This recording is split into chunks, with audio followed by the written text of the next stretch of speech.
Imagine this scene. You open your front door, and standing there is a general, sweat dripping, breathing hard, fear blazing in his eyes. In his hands is something both sacred and dangerous. Before you can even ask, he shoves it into your house and whispers, "Keep this just for a while." Then he runs off and vanishes into the night, and there you are, standing alone in your small room, face to face with an object that represents divine authority, something many people wouldn't even dare to look at, much less keep in their home. This is not a metaphor. This is a story recorded in the chronicles of the land of Eredel. That man's name was Rael Tùvar, and in just 3 months, what happened in his house became legend.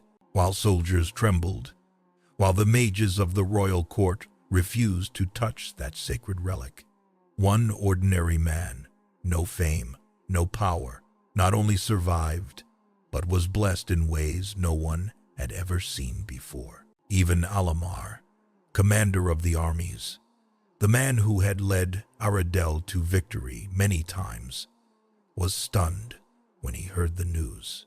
And the question no one could answer was this: what did Rael Tùvar have that no one else did? Because the same presence that brought death was about to bring unimaginable blessing. Part 1.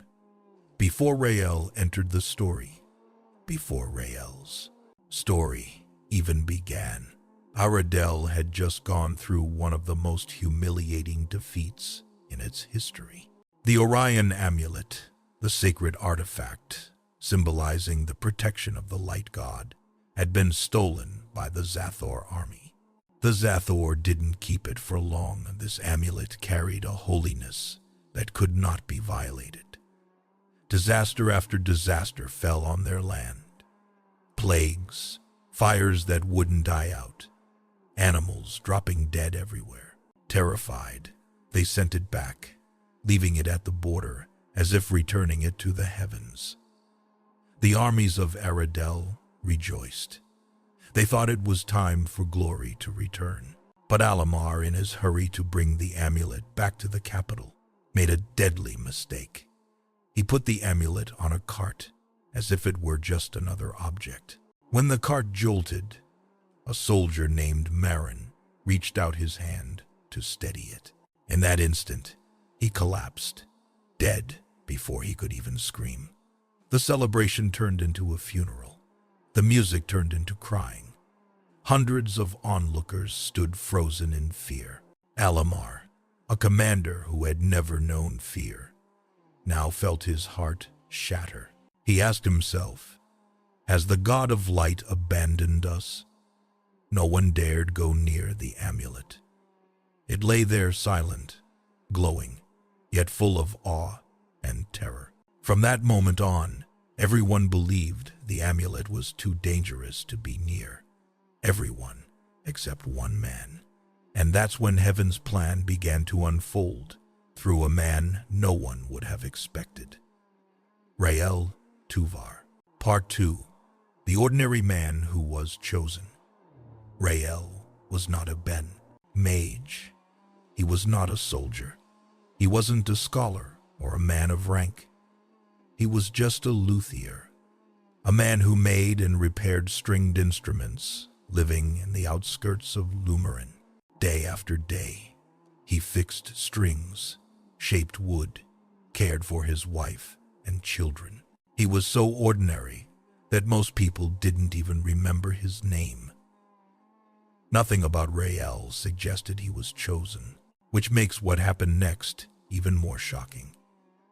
That night, as Rael's family was getting ready for bed, a loud, urgent knock pounded on the door. He opened it, and there stood Alamar, face pale, clothes coated in dust. Behind him was the Orion amulet, covered in a white cloth.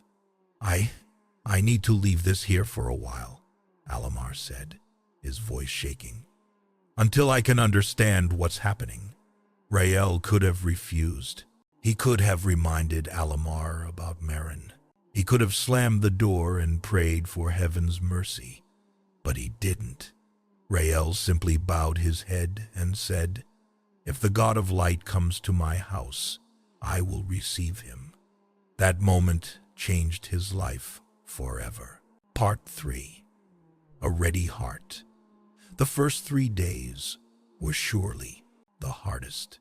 Just imagine, you wake up and see, in the corner of your room, an object that could cost you your life if you touch it the wrong way.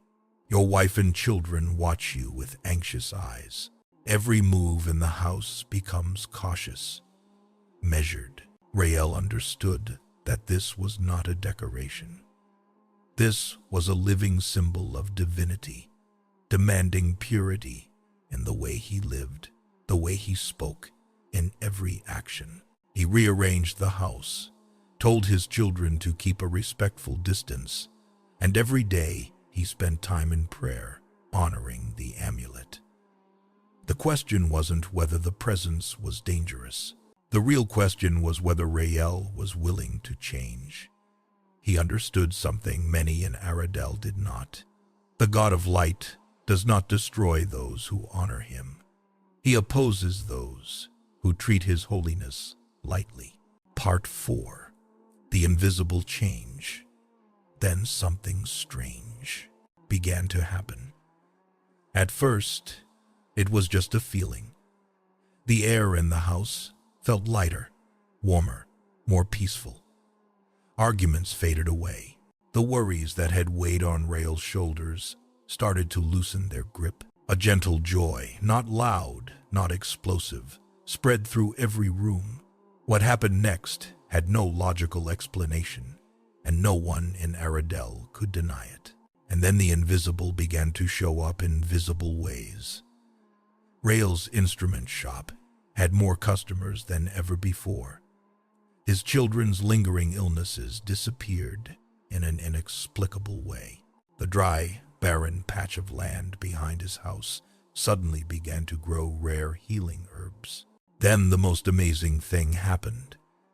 His family grew.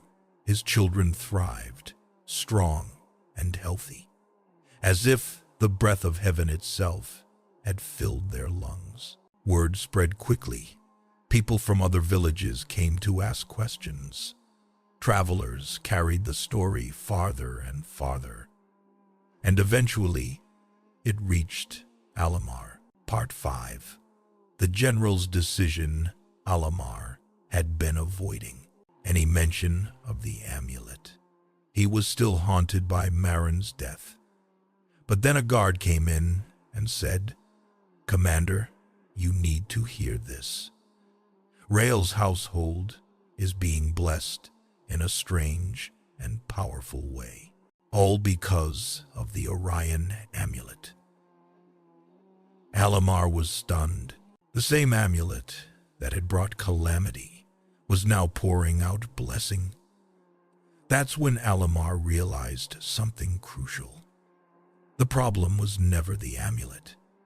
It was how people approached it. It wasn't the amulet that needed to change. It was people who needed to change to match its holiness. And Rael, the nameless luthier, had done what commanders, priests, and scholars had failed to do. He welcomed the divine presence with a humble and wholehearted heart.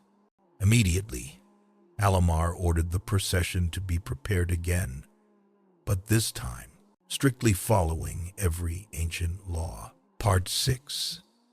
A choice that changed everything. Rael could have finally breathed a sigh of relief.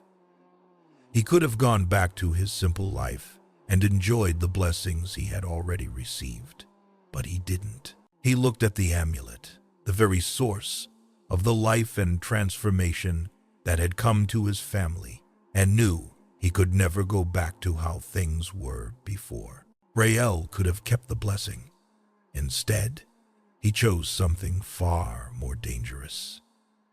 He made a decision to leave his home, his trade, his hometown, to follow the amulet, not for blessing, not for recognition, but for the presence. I've tasted what it's like to live in his light, he said. I can't live without it anymore. Part 7. A message for you. Rael's story teaches us 4 things. Keep original teaching section. And here is the final truth. The presence of God doesn't ask if you're ready. It asks if you're willing. So the real question isn't what happened to Rael Tùvar. It's what would happen if that presence came to your house.